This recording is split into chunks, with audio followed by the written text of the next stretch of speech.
Welcome into another edition of Huber and Friends. I'm Jeremy Huber, lucky enough to be joined today by a broadcaster on the rise. It's Scott Kornberg of the Jacksonville Jumbo Shrimp, a guy that technically we say Huber and Friends, and anytime I meet somebody, we're friends. I think we may have only met one time in person, but texting buddies, some other things as well. Scott, thank you so much for taking the time to join Huber and Friends.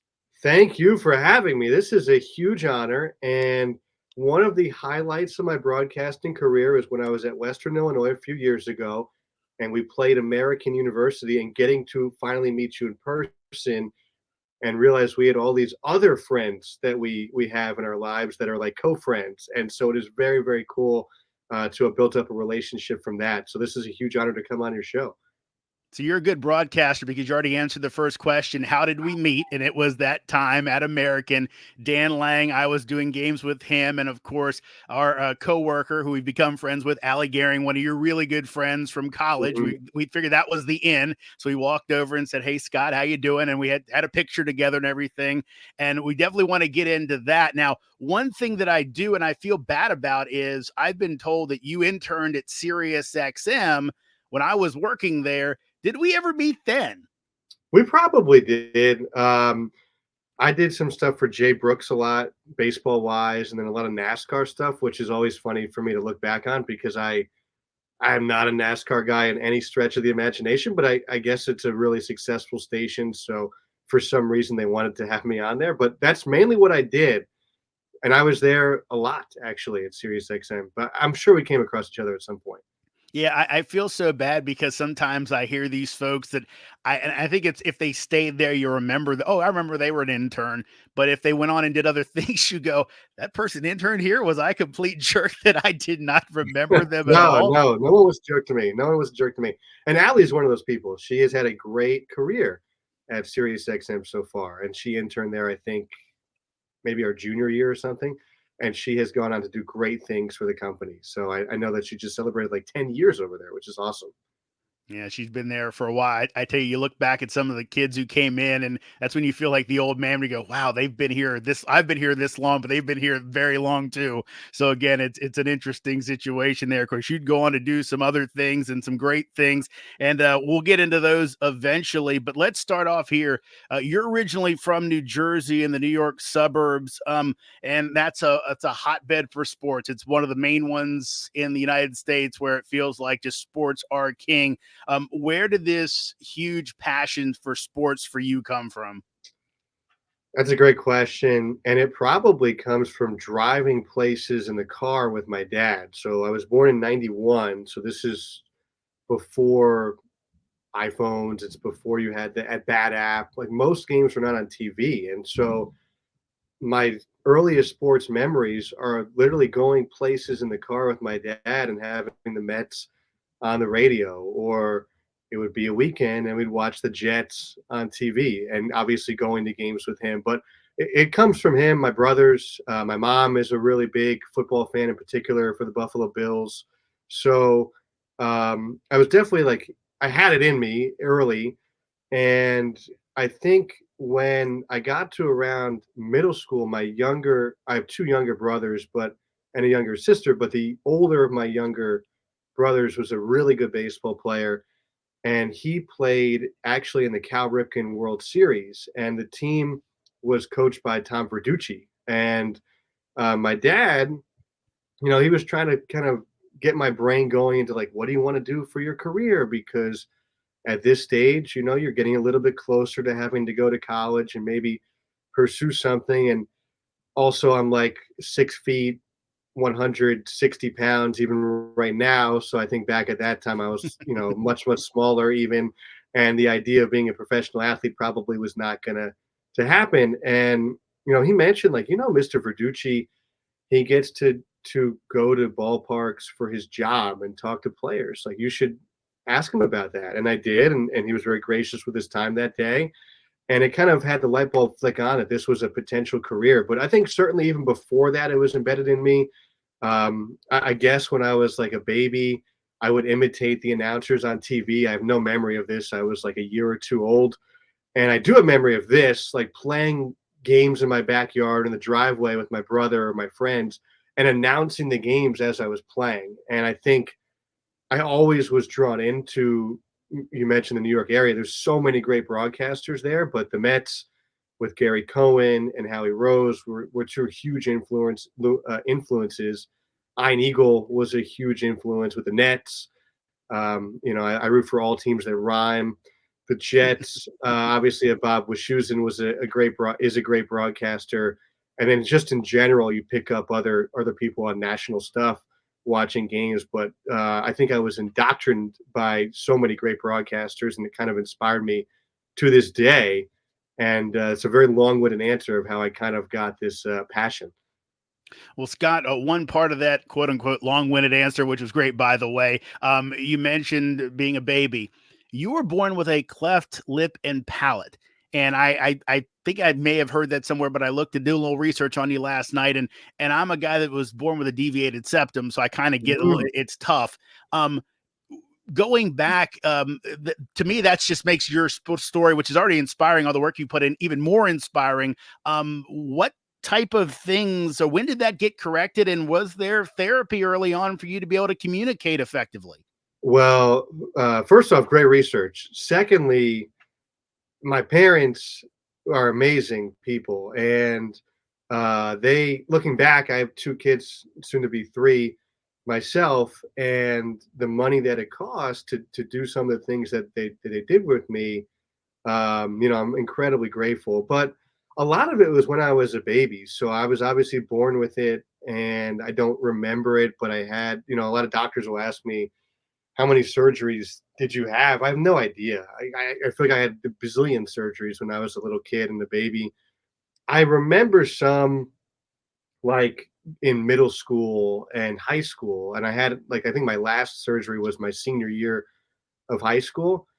And I think a big thing when I was a kid, because I had a scar, I still have it. I just, my wife wants me to wear a beard, so it does cover it up. But I think, in most cases, people didn't care, right? But there are instances where, you get made fun of, and I think maybe as a result, I was a little bit of a quieter kid. And it's funny because sometimes my parents will, like, run into my old teachers, and they'll be like, "Scott is a broadcaster? What?" Like, they're so confused because I was a very, very quiet kid.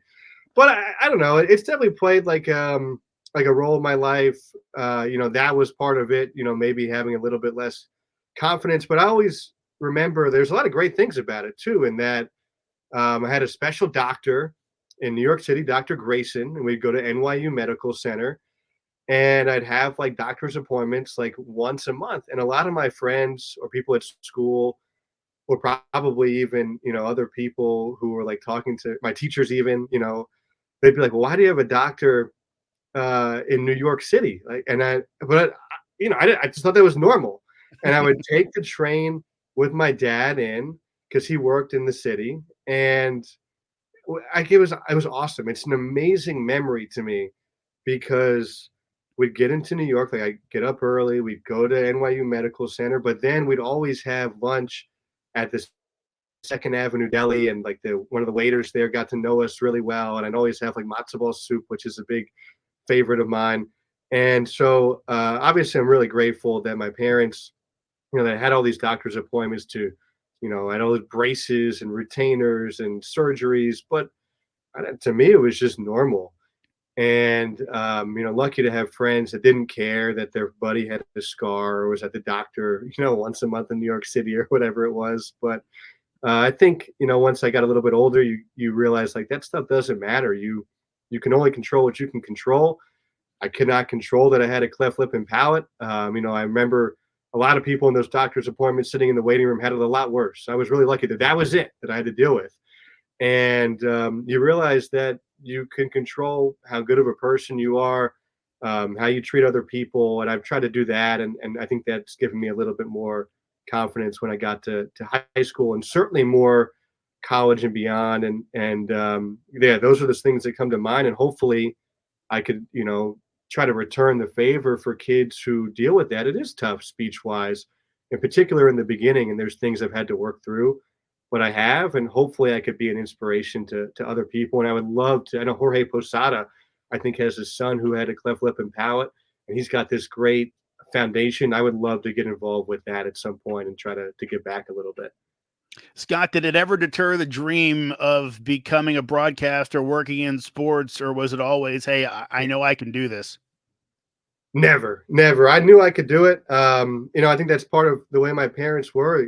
They always told me, and I try to tell my kids, you could do anything you set your mind to. And as you know, Jeremy, this is a really difficult industry, but there's, somebody's got to do these jobs. And I've always looked at it that I can't have any excuses why I can't. And there really are no excuses. I am very lucky for the surgeries I've had that have allowed me to speak well, the retainers, all that other stuff. It's worked out pretty nicely. I never looked at it as a inhibition at all. Scott, you're a humble guy, and I've heard other interviews you talk about your luck, but again, you're a guy who worked really hard and you kind of spread your net early on. We're going to get into Maryland, which is such a key part of your story, but I was looking back at all your internships. You were interning at WFAN, SiriusXM, Masson, WTOP, NBC Sports. How important was it for you to try and get that varied experience and also to kind of spread out that network for yourself? It was huge. I think the way I looked at it going to college was I knew I wanted to go to a place that would allow me to do things hands on. There were other schools that I was looking at that you had to wait until your junior year to maybe get in front of a camera or a microphone or whatever. And I think for some people that works, but just my general philosophy on life is I am a believer of you learn by doing and you make a lot of mistakes. And Maryland certainly provided that. I remember going on college visits and we went there and they were like, "Oh, the first week you're here, you could have your own college radio show and you could be calling games as a freshman and be on the news team and covering Maryland basketball." And I did all those things. I took advantage of all those things and I wanted a place where I had the opportunity to do that, where I could make a ton of mistakes, meet a lot of people, have some great friends. Yeah, that's old. You did your homework here. My buddies Luke and Kevin, and the way I looked at it as well was I wanted to go to a school that was close to a major city where I could do internships, not just during the spring and the summer, but during the school year to give me any leg up that I could get. I knew it was a really difficult journey. And so, certainly Maryland being 8 miles away from Washington and living in the New York area, WFAN was a funny thing because um, that was a traffic internship. And I remember like going over all the traffic patterns of New York City with my dad like, on the eve of that interview and not understanding that traffic is something different in the radio world, but worked out okay. You mentioned SiriusXM as a sophomore and how big that was to just take the metro there and get some great experience. Masson, like you're working in the warehouse of Camden Yards. How cool is that? WTOP, a lot of those guys. They're awesome. I got to see Craig Heist back in DC a few weeks ago, and he was like my manager. And I would not be where I'm at without him. And then like NBC Sports was really cool because I was like at the NBC Sports at the time in 30 Rock, and it was an Olympic year, so I was doing these Olympic things and Sunday night football stuff because they knew I liked football more than hockey. And I went back to college like in the fall, and me and my buddies are at the just hanging out in our apartment watching Sunday night football. And I was like, yeah, I cut that highlight and that highlight, and that was really neat. But it was the best of both worlds. I went to a place that I think is the greatest university in the history of the world, and it allowed me to get all these reps on the air and learn by doing and force me outside my comfort zone, outside of sports. And then it also had me in a place where I could be easy access to one of the greatest sports markets in the country in the DC Baltimore area, and to learn from professionals like yourself behind the scenes. I just thought it was the perfect marriage for college, and it really was significant in helping me get to where I am now. Scott, how proud are you of the broadcasting program at Maryland, which is starting to spit out? It already did. I mean, you had folks back in the day Chick Hernandez, Pam Ward, a lot of other folks that came out of there. But now you're starting to get more and more of these big time announcers. Obviously, Scott Van Pelt, huge among those early, but even more and more. How proud of you to see what the Terps are starting to spit out. No one's ever going to be Syracuse, I don't think, but the Terps, they might be climbing towards number 2. I hope so. I'm really proud to go to a great place. That's and the fact is, all these people are awesome people too, right? Like Scott Van Pelt, when I was in college, carved out like 45 minutes to come on our college radio show right before he was doing Sports Center, like later that hour. Like, did not have to do that. Tim Kirkjian is an incredibly nice guy. He probably doesn't remember who I am at all, but is an amazing, just encyclopedia of journalism, really. And then, people who I went to college with, some of them on the air, some of them off the air that have done amazing things, not just in sports, but in news. Sometimes I think back I read the news every morning and I'm like, I went to college with this person who's reporting on the president of the United States and how neat that is, for the Washington Post or the New York Times. I went to school with people who covered the Warriors dynasty, Conor Letourneau, and obviously Jake Eisenberg is somebody who was a little bit younger than me, but who's calling playoff baseball. So I think a lot of people looked at Maryland like I looked at it, and that it provided a great opportunities, and all we had to do was simply go there and work really hard, and that's what we should have been doing anyway. And I'm not nearly the most successful of all those people I went to college with, but I look back and it's grateful because we pushed each other.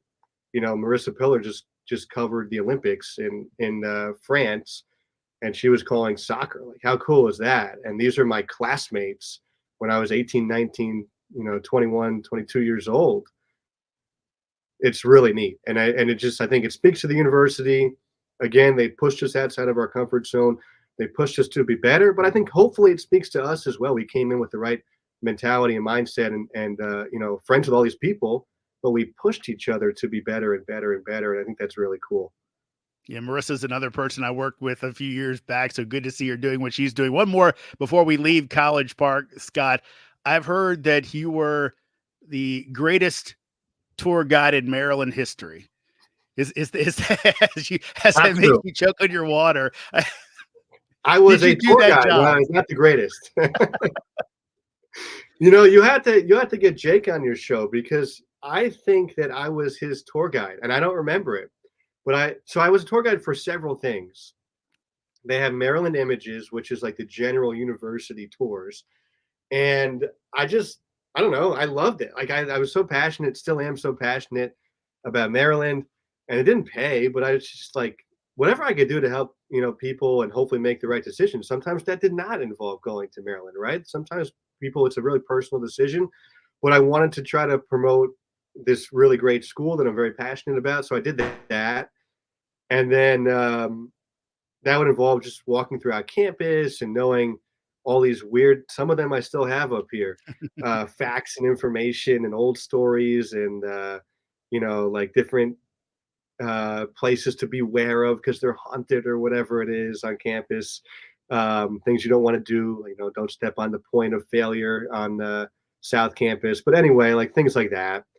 And then the journalism school had me do tour guides because I think that they had realized that I do that. And so that would involve like going through the journalism school and this is my journey and here's some of the classes that I've taken and the professors that I've had and how they've helped me and the internships and all true stories, right? And I'm pretty sure, and then going to the radio station, which they knew that I was highly involved in. But you'll have to get Jake on the show, and I have his contact information if you want it. But anyway, I am pretty sure I was his tour guide. I don't remember it, but he tells me I was, and so I could say I was the tour guide to get somebody into Maryland, get him excited, and then ultimately that person went on to the major leagues. It's super cool, and he's a dear friend of mine, and he's an amazing broadcaster, and I am excited to listen to him in just a few hours when the Royals play the Yankees in Game 2 of the ALDS. Well, I tell you what, that makes me feel a bit better about never remembering the interns from Sirius XM because I know how nice of a guy you are. If you're not remembering people, it's okay to sometimes not remember the greats when they move on to their next step. Scott, your next step would be to go call baseball. Your first job, really, outside of that, was, I believe, the Coastal Plains League. Had you called summer baseball before that? Were you too busy with internships? And was it the normal track to go to a college summer league for someone who I believe had already graduated? I don't know if it was normal. I have no idea. The journey is so different now than it was then.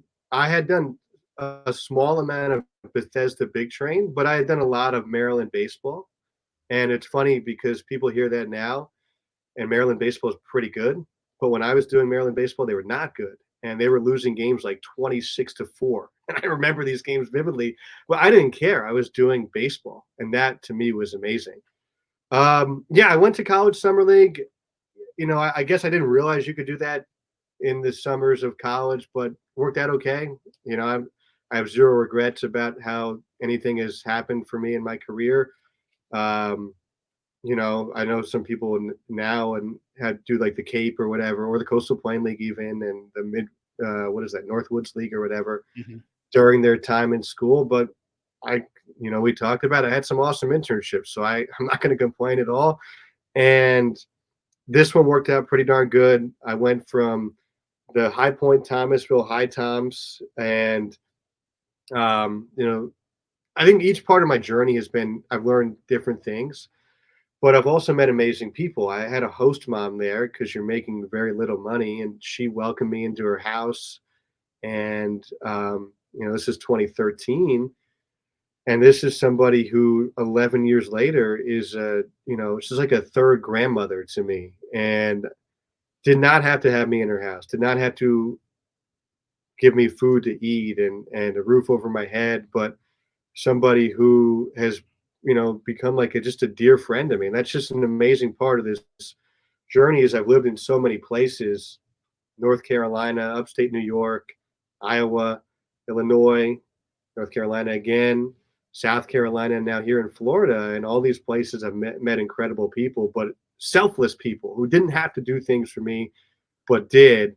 And her name is Carol. I'm really in particular, like whenever we go back to North Carolina, and I went back in April for a really good friend's wedding, but we made time to go see her. Like that was a really important thing. And that dates back to 2013 with that very first job. So I don't know if it was normal or what, but it's worked out really nicely. And it was a really great opportunity to figure out that I do love doing baseball, that I do love doing it every single day, that I also have to do other things besides broadcasting on this journey. But it was a terrific way to get that, again, hands on stuff right out of college, and it kind of propelled me forward. I've heard you talk about this before on other podcasts, that grind of everyday baseball, not only, like you said, calling it, but also doing your other responsibilities around that. Um, do you feel like it was good for you to kind of find out, okay, look, I can take this early as opposed to maybe jumping in and saying, boy, this is not something I want to do? Yeah, I think I knew I would love it. I watch baseball.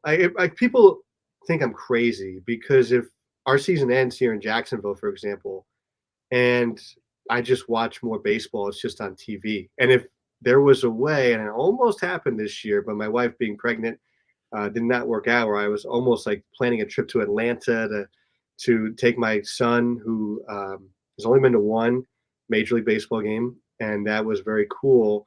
The story behind that, and I'm sure you're going to ask about that later. But anyway, yeah, I knew I love baseball, but there are people who I was in the minors with earlier in my career or in the Coastal Plain League with, and they also love baseball, but they didn't love the routine of working in baseball because it is really hard. The hours are really long. There is a game every single day, and they still like baseball, but they didn't like working it, and that's okay. Um, I guess it was good for me to figure that out early, but I knew I would kind of like it because I think if I wasn't working in baseball, I would just get some sort of ticket package and go to more games. But I'm wired very differently. I'm a weird person. I'm not a cool guy at all. It's just I love this, job and this game. And I think for other people, it was important for them to figure that out. And I guess for me to confirm that I knew I wanted to do this for sure. Scott, you kind of referenced some of your journey. You spent some time up at Colgate doing some of their Olympic sports. You did a lot of minor league baseball, Quad Cities, Winston-Salem. You had a pretty decent stint at Myrtle Beach, which we got to do some real cool things there. But all the while you're doing a lot of this, you're working for Western Illinois, as you referenced earlier, the first time I met you. And, one of your fellow broadcasters down in Jacksonville, Matt Davis, one of my former interns in Summer League Ball, actually wearing my Cannon shirt today. So we're Nice. getting that in. But, I think Matt, when we were talking, he was doing Radford and then North Carolina. So, okay, that was an easy kind of transition. You're kind of doing this almost cross country trek every year where you're working down in North Carolina or wherever you are, and then you're going up into Illinois. What was that like for you to kind of every single 6 months say, okay, completely different life change? Yeah, definitely looking back, it it was not normal. A lot of people were like, you pack up a little Honda Civic and whatever you fit in there, you just drive 17 hours every 6 months and you move like. But at the time, there's a few ways to answer this question, but for one, the first full time or the first job I had to be like the lead broadcaster in minor league baseball was to go back to Quad Cities. So Quad Cities 2014, I was the number two. It's where I met my wife, at the time then girlfriend. Winston Salem, I was the number two. And then in the winter of 2015, going into 2016, for whatever reason, I had two competing offers to be the lead broadcaster. One in Quad Cities, obviously, where my at the time girlfriend was from, and all her family is there, and it's very close to Western Illinois, and also was more money. And then Myrtle Beach. But the way I always looked at this was I knew this was a crazy competitive industry and that I didn't know which doors were going to open. But at the time, I could take chances and take risks because I was not married. I did not have kids. I did have a girlfriend and we've been dating for a little while, but she still is a huge part of me pursuing my dreams. I could not have done this without her. And I looked at both those jobs, and to me, for a variety of reasons, I just felt like even though it was for less money, and even though it was not close at all to where I was, doing football, basketball stuff, it just made more sense for my career. And I opted to obviously go to Myrtle Beach, and I think still to this day it was the right decision. There's our old on-field host Hannah Eads, who's awesome, and with the other part of this was that it's funny because Western Illinois, they wanted me to do like be a GA and get my master's, which would have been awesome. But I was like, no, I'm not interested in that. I want to keep doing baseball. And I think like Quad Cities, you could maybe be full time here. And even Myrtle Beach, like, was there an opportunity for a full time role? And there's our old intern, Nicole, and Zach Bigley, who, by the way, is an amazing broadcaster who's done stuff for the Texas Rangers. And anyway, I just didn't know what doors were going to open. I didn't know, I just didn't want to close anything right away in terms of like baseball and then nothing in terms of football, basketball, or obviously vice versa. And so I was willing to do it. I was willing to make that sacrifice. It was crazy. It is hard. It was hard. Um, for the crossover season, but it was hard because you don't really have a true home, but it worked out really nicely. And I worked for great people. Patrick Osterman at Western Illinois has been, to this day, probably the best boss I've ever had. Myrtle Beach, great people, great opportunity, really challenged me. Kristen Cole forced me to step outside my comfort zone a lot. And then, coming here to Jacksonville, in 2018, I'd gotten engaged, and my now wife, who I've talked about a lot, had, we didn't want to do this. Like, and she'd been working in Des Moines, where, she was born in the Quad Cities, but working in Des Moines, where she had really grown up. And, we were like, we can't do this distance anymore. And for whatever reason, Jacksonville wanted to hire me. But yeah, it was a weird journey. It was very weird. And I still think people look at my resume and they're like, something's got to be wrong. But no, I literally moved 17 hours every 6 months, and I have zero regrets about doing it. It's been an amazing journey. I work for great places, great people, and obviously propelled me in my career because I was willing to take that chance because I didn't have other things to worry about in my life. Now I do. Now having a full-time job is important. Now having a place to call home is important. Now money is way more important than it was because I'm married and I have kids and we have a mortgage and all those things. But at the time in my 20s, I was willing to take those chances because I knew how difficult this industry is, and I didn't want to have any regrets if it didn't work out. How'd you make the jump from Myrtle Beach to Jacksonville? So then, in it's actually kind of crazy. The person who had hired me in Quad Cities, Marco Lanave, who is a dear friend of mine, he had gone to Jacksonville to be the number two. And he's from Minnesota. So I knew he'd always wanted to go back to the Midwest. And our ownership group in Jacksonville also owns Akron. And there was an opening there. And they just simply moved him into the lead spot. And for whatever reason, I guess I was the only person that he recommended to replace him. And at the time, the big thing is, in your 20s is like you have to get reps, but at a certain point, the market size matters. And for all the reasons I just mentioned in my personal life, that like I was looking for a full-time job, my mentors had said to me, realistically, having listened to my tapes and stuff like that, like you have accomplished everything you can accomplish reasonably in these tiny markets in Illinois and South Carolina. And you need to, at some point, look at moving to a bigger market. And so Jacksonville, it was a job in which Roger Hoover, who's an amazing broadcaster, had been here for a few years, and it was to be his number two and to be like the lead media relations person. And I, thought about it for a long time, and I, ultimately obviously decided to take this job when they offered it to me because I felt that Roger was a great person to work for. First of all, he's a terrific broadcaster. Secondly, I was going to take this bet on myself that whenever he was going to leave, and I thought it was going to be, a few years, but certainly not 1 year, that we'd only get the chance to work together. And I do wish we would have worked together more, but he has a great opportunity in Alabama, but that the Jumbo Shrimp would turn around and say, you know, Scott's going to be our guy. And fortunately, I worked really hard for them to want to do that. But also the opportunities outside of just baseball. And that was the reason for my mentors telling me, you need to look at a bigger market because you'll get heard by more people, but also there'll be more opportunities.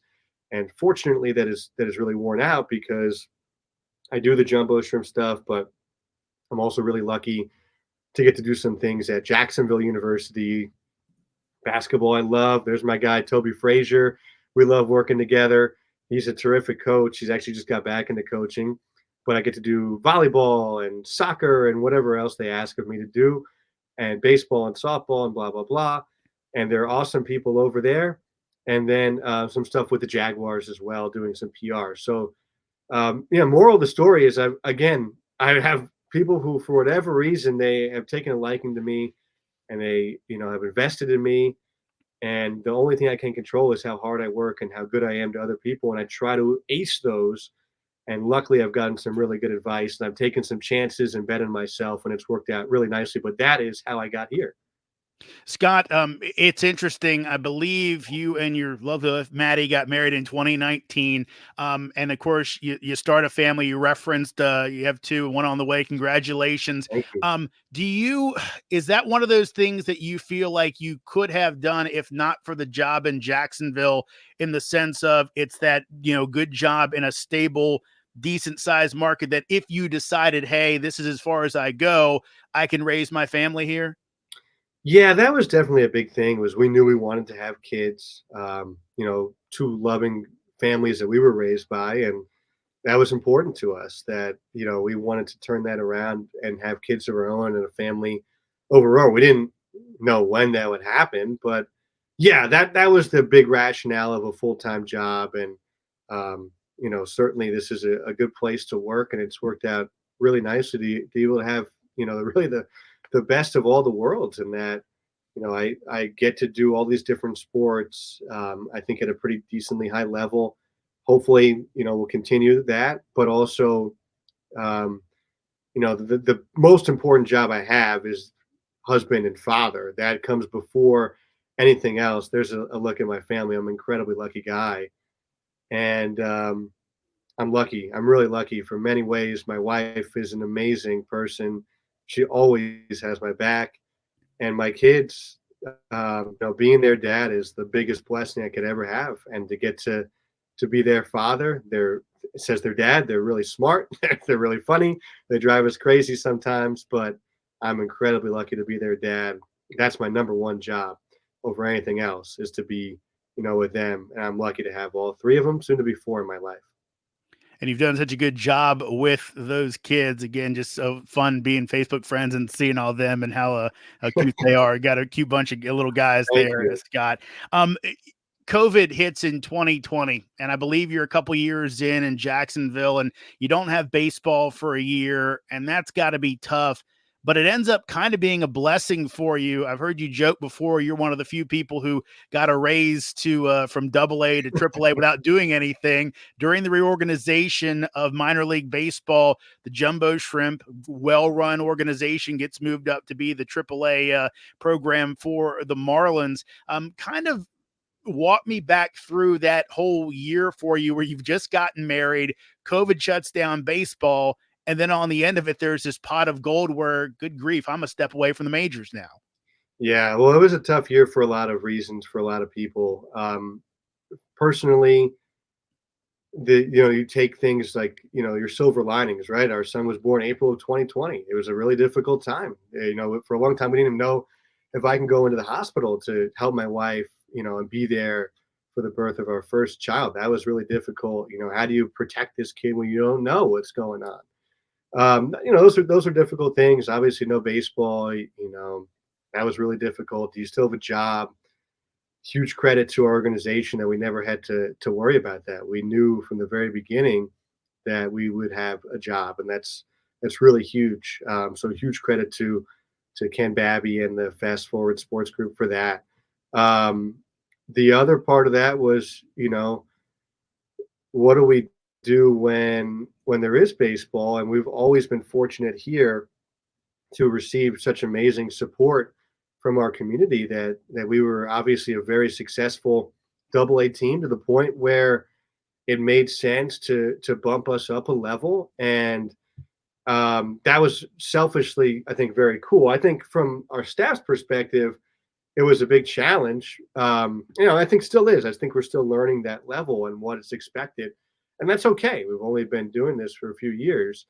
I think from my own personal perspective, it's very cool. I have a great boss here, No Blaha. When we were promoted to AAA, he actually gave me this bottle of champagne as like a, congratulations on being a AAA broadcaster. That was really cool. He's a really terrific person to work for.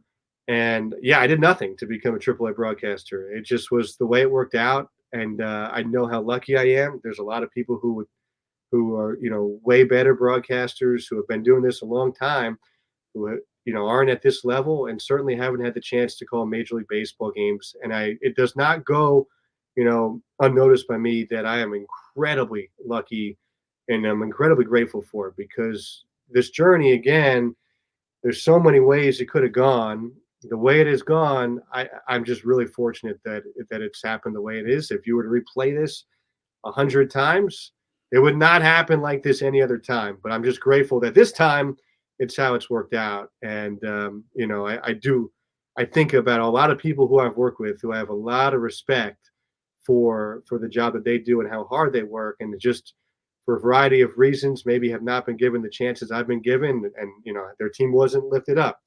Their major league team, doesn't have their minor league broadcasters call games. I'm really lucky, in many, many, many ways. And yeah, part of this is you work really hard, but part of this out of your control, and you just have to try to take advantage of it. Was there any apprehension on your end at all when that move to AAA happened to say, man, they might bring in somebody over top of me? Or did you know between your work and the behind the scenes work you do, because you've mentioned it, you've got all these other responsibilities, that were you pretty confident that, hey, I'm going to be here and I'm going to be in this chair, double A or AAA? Yeah, I knew. Again, huge credit to our leadership team. For that security to know that. I got to work with Matt President, who you know very well, who's in this picture. Us, and this is actually him not working for the Jumbo Shrimp. This is post Jumbo Shrimp, him visiting me in Charlotte.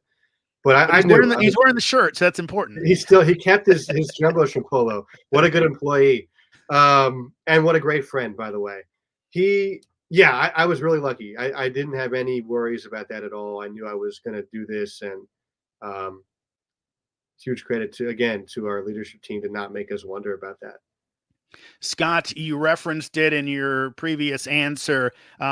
Earlier this year, the 10, 15-year journey kind of came to a somewhat completion. I know you want the full-time job, but you finally got a chance to call a Major League Baseball game, and you got a chance to call an amazing one against, I believe, the team of your childhood, the Mets. The Marlins walked them off.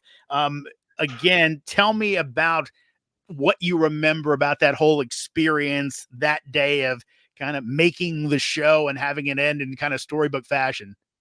I mean, it was a fairy tale to not just reach the major leagues, but to get the game that I called and to have my family there and to call a walk-off in your major league debut it's unheard of. It's an absolute fairy tale. And for the Marlins to make that happen, a whole bunch of people in their organization I have to thank, but obviously the top of that is Kyle Seeloff, who's their really amazing broadcaster, and Steven Strom, who is a terrific pre-post guy. And they may have made me, because I've done spring training games for them for a while, have always made me feel super comfortable. So I think that was the first thing is um, whenever I've gone there, I'm never like, oh my God, this is the big leagues. Like I've always felt like those guys make me feel so comfortable. And so there are a few really neat factors in this. First off, I referenced that wedding in North Carolina a few minutes ago, and that was for Brian Bush, who probably nobody has done more for me in my career than he has. And so, I go up there to North Carolina to celebrate him and his awesome wife, Katie, and they've been great friends of ours for a long, long time. And Brian is an amazing broadcaster now at the University of Michigan, but at the time I'd been his number two in Winston-Salem. And so we are there celebrating him. And it was maybe the most beautiful wedding I've ever been to in my life. It was an incredible wedding. And the day after the wedding, they had this brunch at Katie's parents' house, which is where they had the wedding. It's a beautiful home in Winston-Salem. And Kyle texts me like, something like, "Can you give me a call?" And I'm like, "Oh my God!" He's probably asking questions about a few of the players who were called up recently. And I didn't see this text for like a half hour, so I'm like, "Oh, I better." The Marlins play at 1. I better like just step outside for a second and give him a call. And he is just, I mentioned he's a terrific guy. So when they play the Mets in New York, like he sometimes gets tickets from my dad, and he, is talking. He's asking about what's going on this season. And he's like, "Hey, I have it in my notes that, um, you know, I'm going to need tickets for your dad and your family when the Marlins play the Mets on May 18th." And I'm like, if you could do that, that's great. If not, I totally understand. I know you guys have a lot of requests, in particular when you're in New York. He's like, "Well, are you sure? Because like I already have it in that I'm giving him tickets, and the game's in Miami." And I'm like, "Well, no, he would never go to Miami. He never goes to Miami ever." And he's like, "Well, you better double check that because you're going to be making your major league debut with Wow. me on May 18th." And I was like, "What?" and to be able to get that call after all these years of I have worked really hard, but a lot of people have helped me, and nobody has helped me more than Brian. And I was wearing my Vince Scully shirt, like he's like one of my broadcasting idols, and my wife is there, and all my broadcasting friends are there. Like Matt Present was at that Mhm. wedding too, and to be able to share that news with them is something I'm really going to cherish for as long as I can remember. And then the game itself, I talked about not being nervous. Huge credit to Kyle and Steven for that, but also because a few reasons. The I thought I was going to be nervous for one, but I was not. And the Jumbo Shrimp and the Marlins are not a team that really goes out and gets a lot of free agents. So a lot of their players we've had here, so Yep. I know them really well. In fact, huge credits to my wife on the drive down to Miami. I listened to old interviews I did with players so I could remember what they had told me for the broadcast. It turned out to be really great. I had forgotten some of the things that they had mentioned.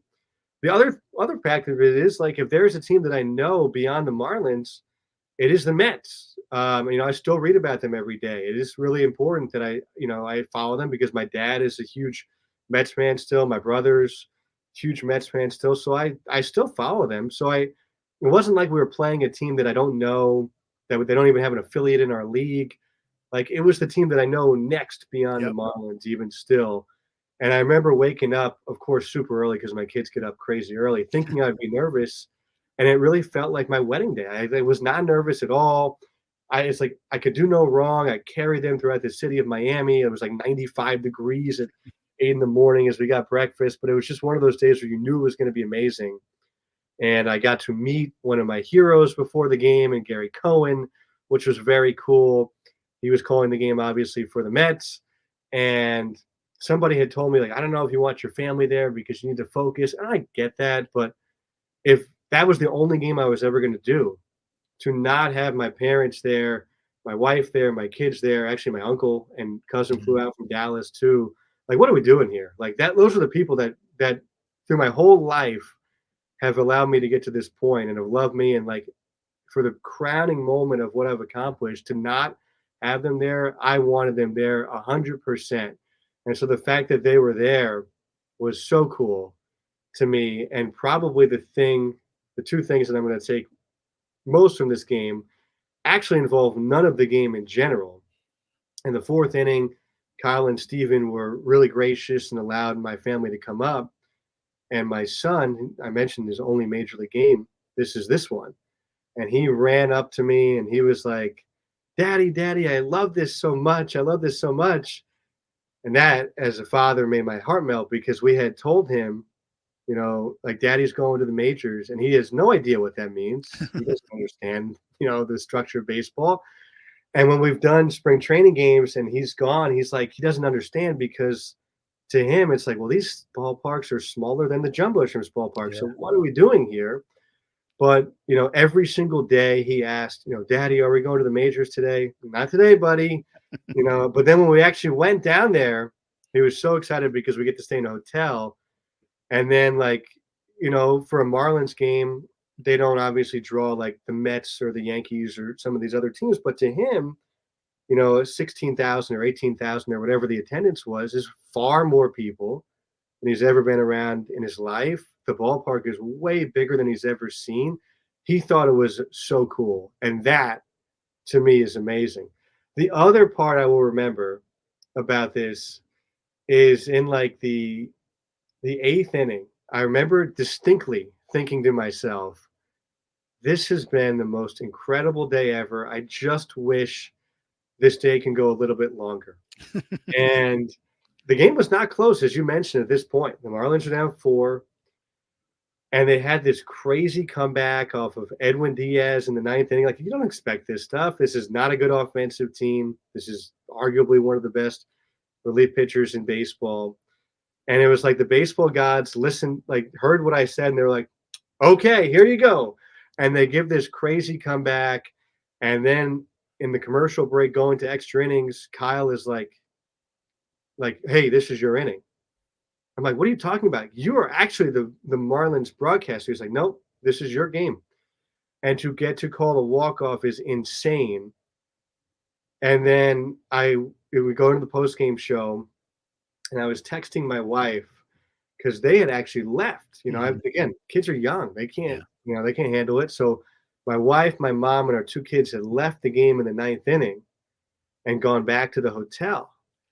And I was texting her and I said something like, "This has been the most perfect day ever." And she replied, "Sam just threw up all over the hotel elevator." And I said something back like, okay, slightly less perfect, but still pretty darn incredible. But I guess he'd thrown up my 4-year-old all over my Mhm. mother, my mom, and all over the hotel elevator because my uncle was like throwing him around during the game, and he was eating hot dogs and ice Mhm. cream and all that stuff. But yeah, an incredible day.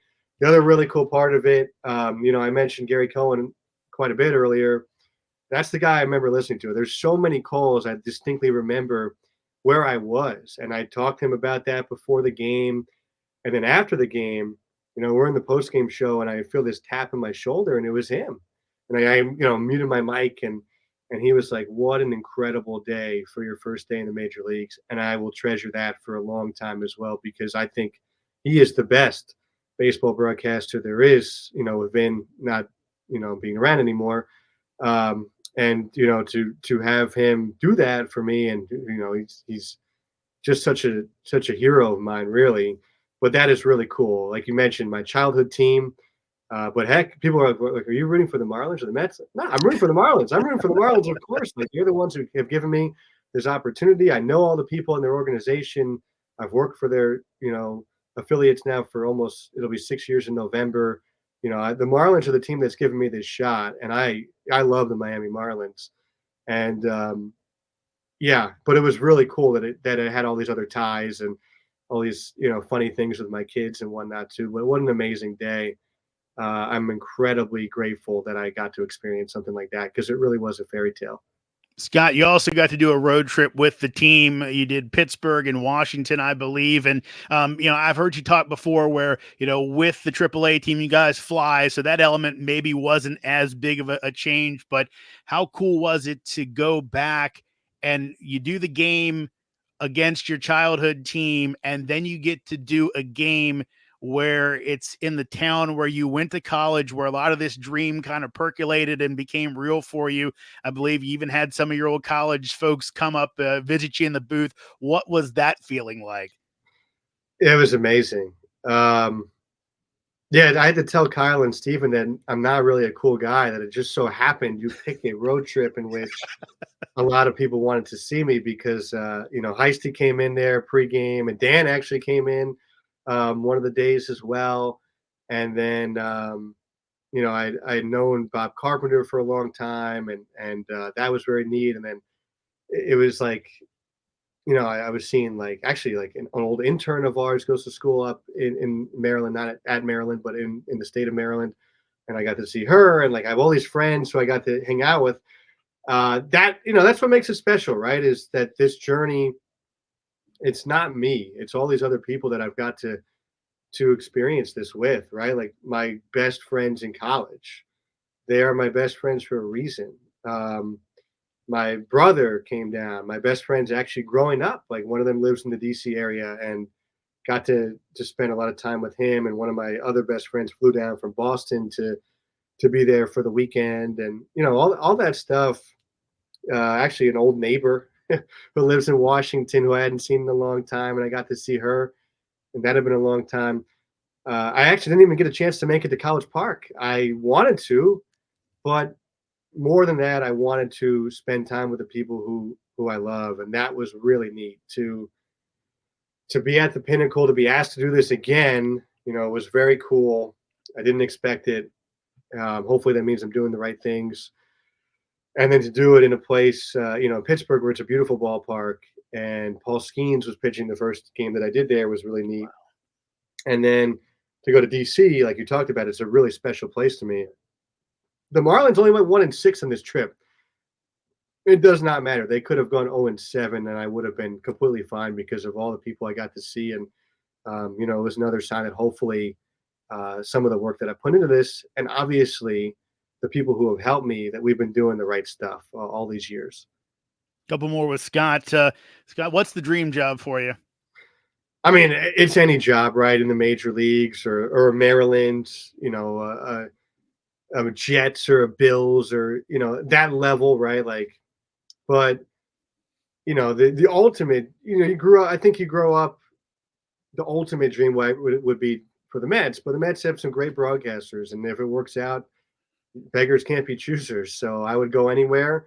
Maryland would be so cool, right? That's where I went to college. It's like as you said, so much of where this dream started is there, and I still dearly love that place. So, but yeah, I mean, the dream job is to be in the major leagues. I'm really grateful to be close and grateful for the Marlins to allow me to have lived this out. The goal now is at some point, and there's no guarantee it might ever work out. It might not, but the goal is to do this hopefully full time. But if I never make it back, to have 8 games, I get to say that I did is really cool that I did make it to the major leagues. But yeah, I mean, I will be working as hard as I ever have to take that last step. But I do know it's as hard as ever. There's so many great people down here in the minors that deserve that, and hopefully somebody feels like I'm the right person for their spot, and I'm going to be working as hard as I possibly can to be that person. Scott, you give me so much. Thank you so much. And also, there's so much more I could ask, but there's one last thing I have to ask you. What is Settlers of Catan? Yeah, that is my favorite board game. So there's Tyler Murray, who's the New York Knicks newest broadcaster, and us playing. I think during like a rain delay or something like that in Jacksonville.